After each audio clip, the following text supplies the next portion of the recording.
Bonjour, bonsoir tout le monde et bienvenue à cette 46e épisode de l'école du Vortex Doré.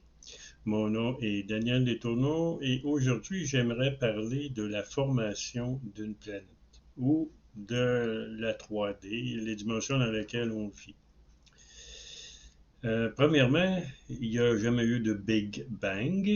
Il y a eu juste le courant sonore issu de la source qui s'est manifesté en 3D et a formé les électrons, les protons, les neutrons, les muons et les neutrinos.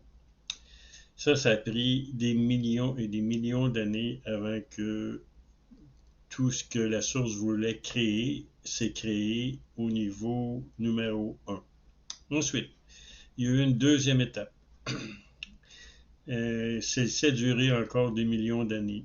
Les molécules, les électrons, les neutrons et les protons se sont agglomérés et ont formé les molécules de base comme l'hydrogène, le xénon,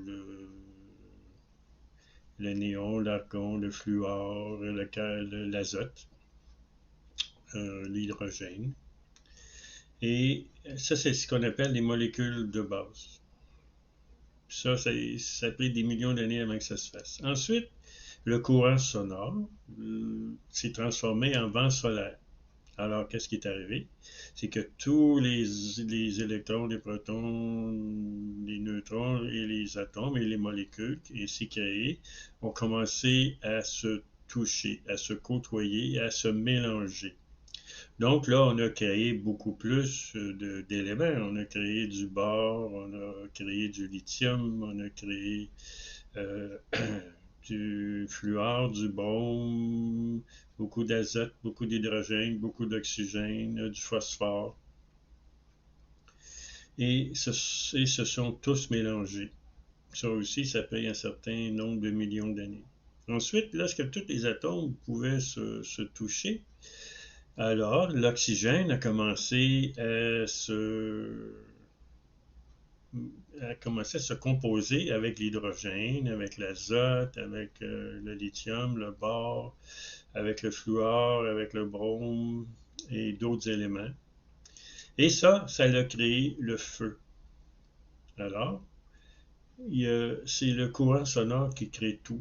Et le feu vient après. Donc la Bible, ils disent qu'il y a eu la parole, il y a eu le verbe, et ensuite il y a eu la lumière. Donc la lumière est apparue après des milliers, des millions d'années après que le courant sonore s'est manifesté.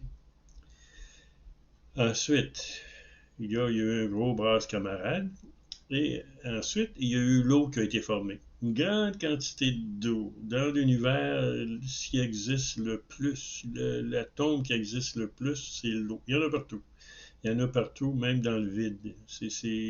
L'eau, c'est la vie, c'est le commencement de la vie. Alors, ces molécules-là, bon, ont créé la lumière, ont créé de l'eau parce qu'ils ont réagi entre eux autres. Parce que quand on mélange de l'eau avec de l'hydrogène, ça crée de la lumière, ainsi que l'eau avec de l'azote, parce qu'on les mélange en gaz. Faut pas oublier que dans l'espace, il fait moins 270 degrés centigrades ou 2 ou 3 degrés euh, euh, Kelvin et il n'y a pas de pression. Ensuite, là, il y a eu une autre manifestation du courant sonore, le courant de vie audible, la parole, le verbe, et il s'est densifié. Le verbe s'est densifié. Donc, grâce à la gravité, on peut dire que c'est la gravité qui a fait ça. On a commencé à voir des roches un peu partout dans la 3D. Et c'est ça qui a fait que les roches, on est passé de l'état gazeux, on a passé par le vent, le feu, l'eau et ensuite le matériel. Et ensuite, lorsque le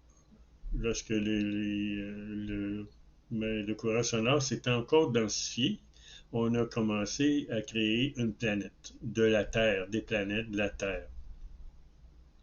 Donc, les minéraux ont commencé à se rapprocher entre eux. Ils ont formé des roches. Et là, ensuite, on a formé une planète. Et avec des éléments comme le carbone, l'oxygène, l'azote, l'hydrogène et les minéraux, on a créé un petit peu plus tard de la terre arabe. On a créé du sable, on a créé tout ce qui était essentiel à la vie. Et la dernière étape, la huitième étape, bien là, la vie est ensemencée. Là, on peut dire encore que le courant sonore, c'est encore, c'est encore abaissé en vibration et a créé ce qu'on appelle les bactéries, les vers, les amibes, les petites particules de vie qui sont dans la Terre. Donc, on a créé ce qu'on appelle la Terre arabe. Et ensuite, vers la fin de la huitième partie de la densité, on a créé comme les petites plantes qui ont commencé à pousser ici et là. Voilà, c'était l'histoire de la création des planètes. Et n'oubliez pas qu'en tant qu'homme, on a tous vécu ça avant de s'incarner ici. À l'intérieur de nous, à l'intérieur de vous, vous savez tout ça. Je vais juste amener une explication pour vous ouvrir l'esprit à la création. Et je vous remercie de m'avoir écouté et je vous souhaite une bonne semaine.